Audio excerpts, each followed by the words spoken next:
ሰው ሲፈጠር መላእክት ሲፈጠሩ ተሰጥቷል።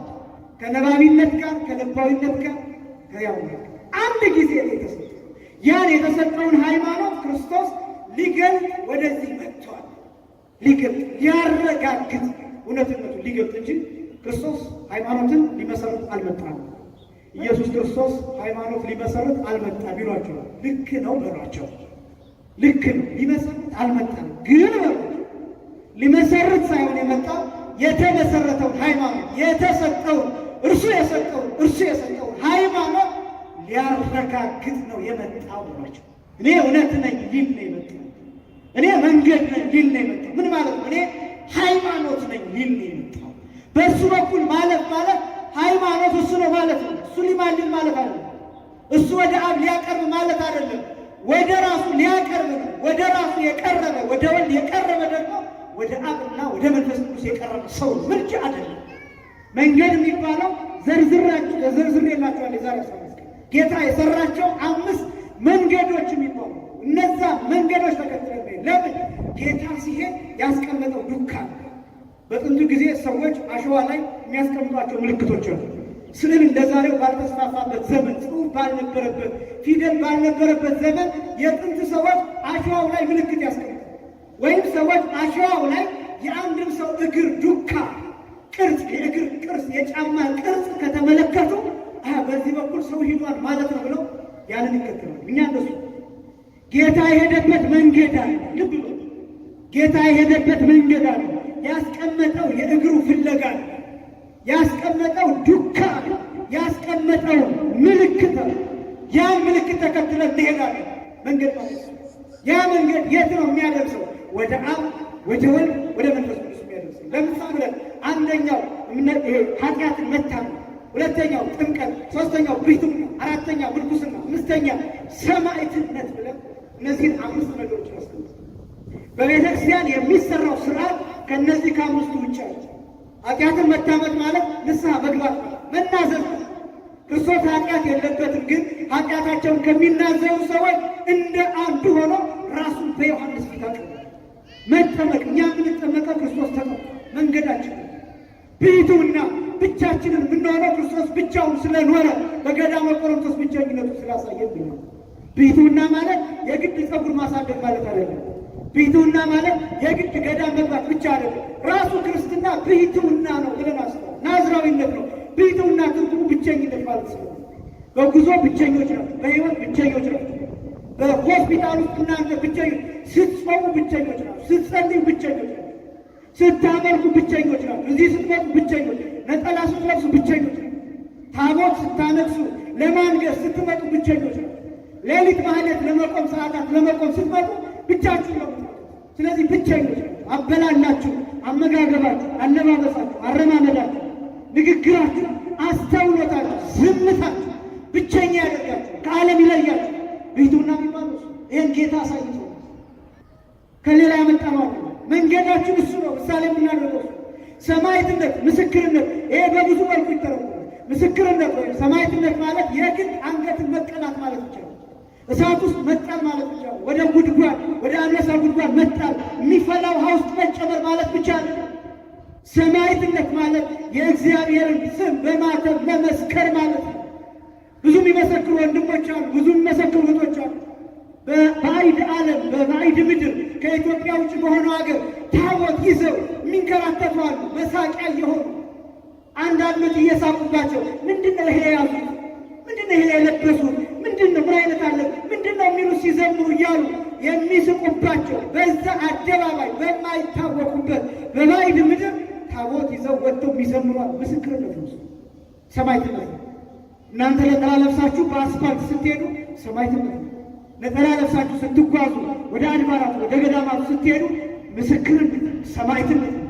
በስራ ቦታችሁ ሳታፍሩ ሳትፈሩ እኔ ኦርቶዶክስ ነኝ ስትሉ እሱ ሰማዕትነት፣ ምስክርነት፣ ሰማዕትነት በብዙ መልኩ። ይሄን ከማን ተማር ነው? ከጌታ። እውነት መናገር በዚህ ዘመን በነገራችን ላይ ሃይማኖትን መመስከር ብቻ ነው። እውነተኛ መሆን ራሱ ሰማዕትነት።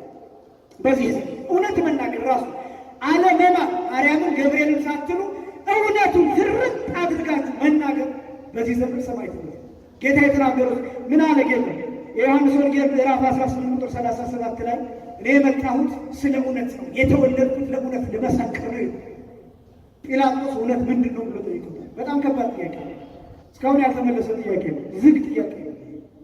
ጲላጦስ እውነት ምንድን ነው ብሎ ጠየቀ። ጌታ መልስ አልሰጠም።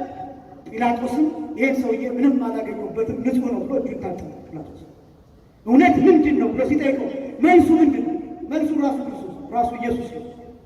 ይህ እውነት የሚለው ተገርፎ የተሰቀለ እውነት የሚባለው ርቃኑ የተሰቀለው እውነት የሚባለው አክሊል የደፋው ሸዋክ እውነት የሚባለው የተቸነከረ እውነት የሚባለው ራቁቱን ደም ለብሶ ደም ተጎናጽፎ መስቀል ላይ የተቃጠለው የታረደው የቃተተው እውነት መልሱ እሱ።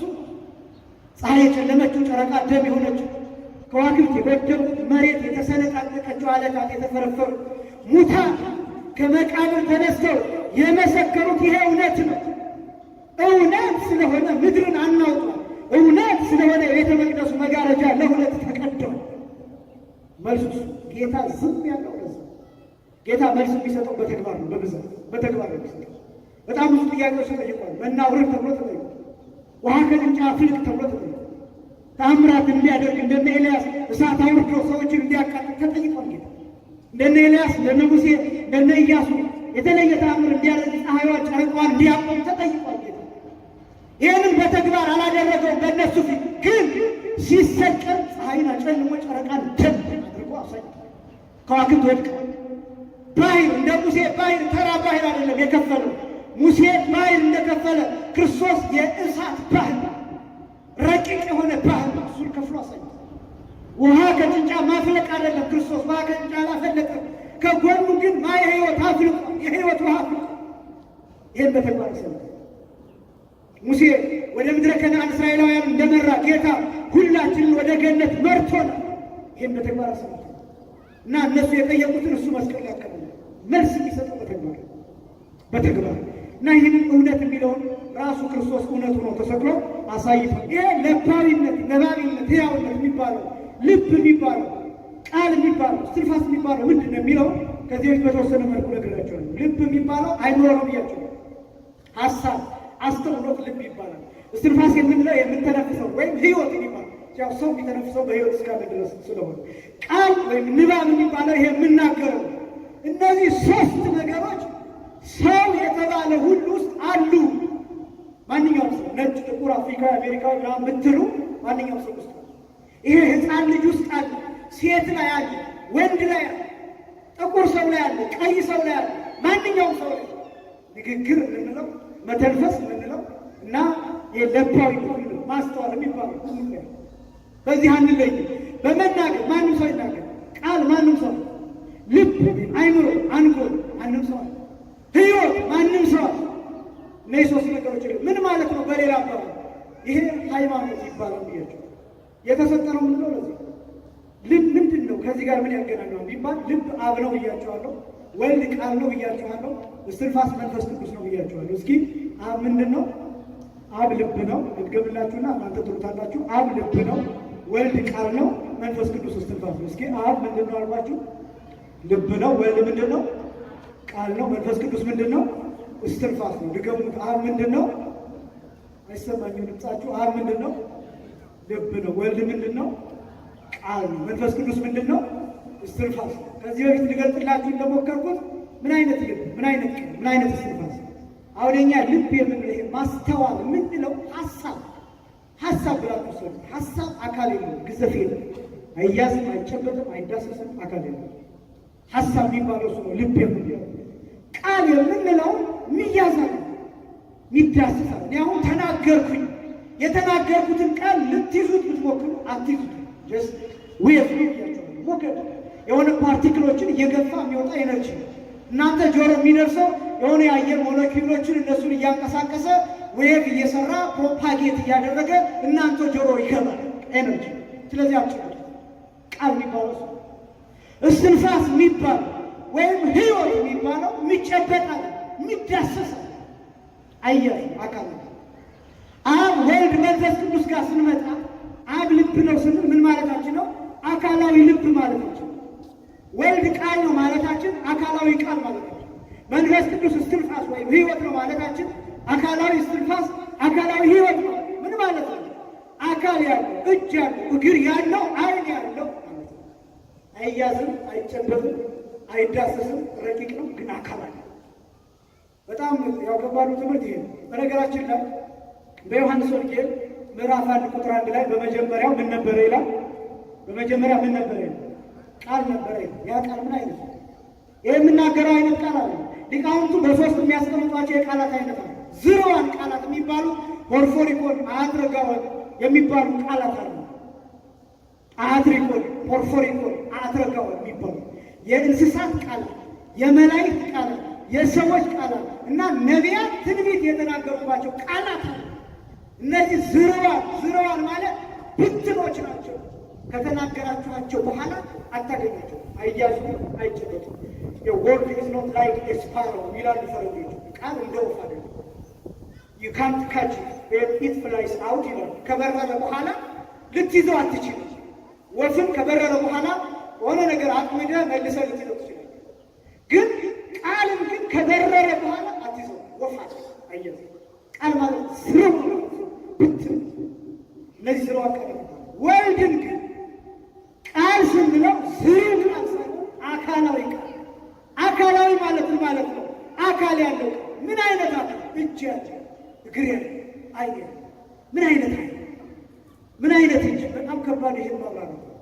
እጅ አለው፣ እግር አለው፣ ዓይን አለው ከተባለ እንደ ሰው ነው ማለት ነው የሚለው ጥያቄ ሲነሳ ያን ጊዜ ነው ሁሉም ቦታ እጁ አለ፣ ሁሉም ቦታ ዓይኑ አለ፣ ሁሉም ቦታ እግሩ አለ።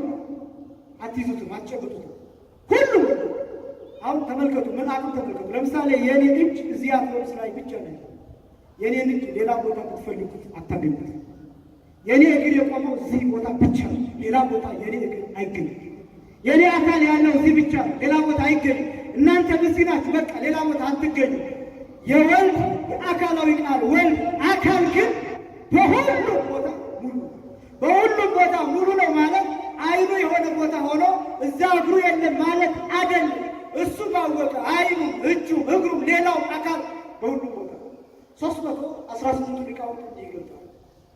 ወንህነ አምን እግዚአብሔር ከመቦ አዕይንት ወአእዛን ወኩሎ ይህ አካላት ለተርፍ ለእግዚአብሔር ዓይን እንዳለው፣ ጆሮ እንዳለው፣ እግር እንዳለው፣ ሌሎቹም አካላት እንዳሉት እናምናለን ይሉና ነገር ግን አካሉ እዚህ ያለ እዛ የለም አይባልም። በሁሉም ቦታ ሙሉ ነው። በጣም ደግሞ የሚገርማችሁ የአብ አካል፣ የወልድ አካል፣ የመንፈስ ቅዱስ አካል። አሁን ምስጢረ ሥላሴን ስንማር አንዱ ከምንማረው ሥላሴ በስም በግብር በአካል ሦስት ናቸው ይላል። በስም አብ፣ ወልድ፣ መንፈስ ቅዱስ። በአካል ሦስት ስንል አብ የራሱ አካል አለው፣ የራሱ መልክ አለው፣ የራሱ ገጽ አለው። ወልድ የራሱ አካል አለው፣ የራሱ ገጽ አለው፣ የራሱ መልክ አለው። መንፈስ ቅዱስም የራሱ አካል አለው፣ የራሱ ገጽ አለው፣ የራሱ መልክ አለው።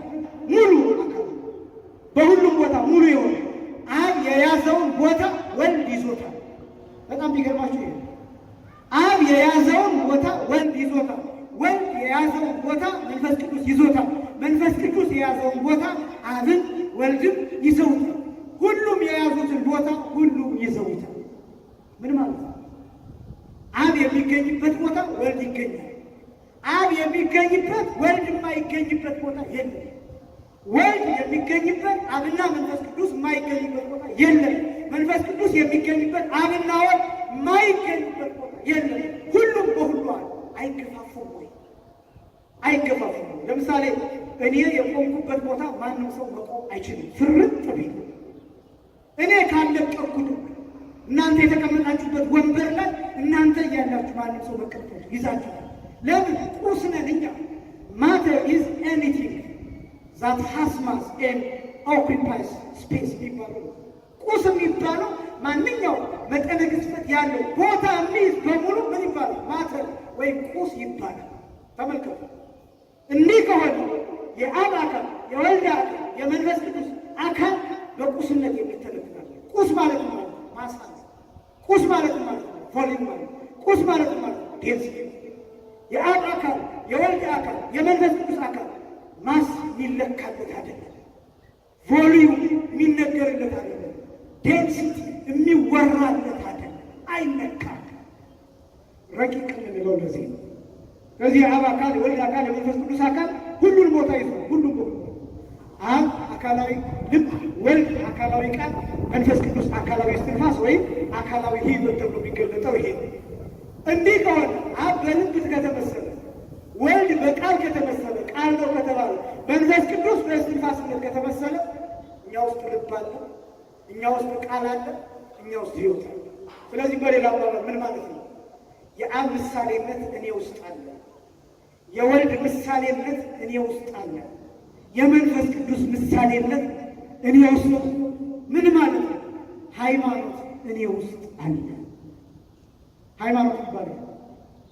ሃይማኖት ማንም ሰው ውስጥ ማርቲን ሉተር ብላችሁ ብትጠሩት የፕሮቴስታንቲዝም መስራት፣ የካቶሊኮችን መስራት ወይም ምንም እምነት የሚባል ነገር የለም የሚሉ ሰዎችን ጨምሮ ሎቱ ስብሐት ለአምላካችን ክብር ይግባውና እግዚአብሔር ሞቷል ብለው የተናገሩ የነ ፍሬድሪክ ኒቼ ሰውነት ሳይቀር ሃይማኖት አለው። ሃይማኖት ሃይማኖት አላቸው። ግን ምን አድርገዋል? እነሱ የመምረጥ ነፃነታቸውን ተጠቅመው እንመጣበታለን። እምነት ማለት ነው ሃይማኖት አልባ መሆን ሳይሆን እምነት አለ። ለምንድን ነው ሃይማኖት አልባ ያልሆኑ? ሃይማኖት በተፈጥሮ የተሰጠ ነው። ልብ ካለው፣ ቃል ካለው፣ እስትንፋስ ካለው ሃይማኖት ውስጥ ታትሟል። ልብ እስካለ፣ ቃል እስካለ፣ ሕይወት እስትንፋስ እስካለው ድረስ ሃይማኖት። ታዲያ ምንድን ነው የሌለው? እምነት። እምነት የሌለው ምንድን ነው? ይህን ሃይማኖት እውነት ነው ብለው አልተቀበሉትም። አለመቀበል እምነት አልባነት ይባላል። ሃይማኖት የተመሰረተ አይደለም። ሃይማኖት ሰዎች ያመጡት አይደለም። ሃይማኖት የተሰጠ ነው። ሃይማኖት ተፈጥሯችን።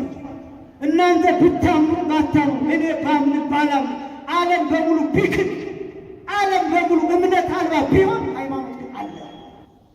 ይህን ማመን ያስፈልጋል። የትኛው ሃይማኖት? ኦርቶዶክስ የሚል ሃይማኖት። ኦርቶዶክስ ማለት ነው ትክክለኛ መንገድ፣ ትክክለኛ አስተምህሮ፣ ትክክለኛ አምልኮ ብለን የምንጠራው ሃይማኖት።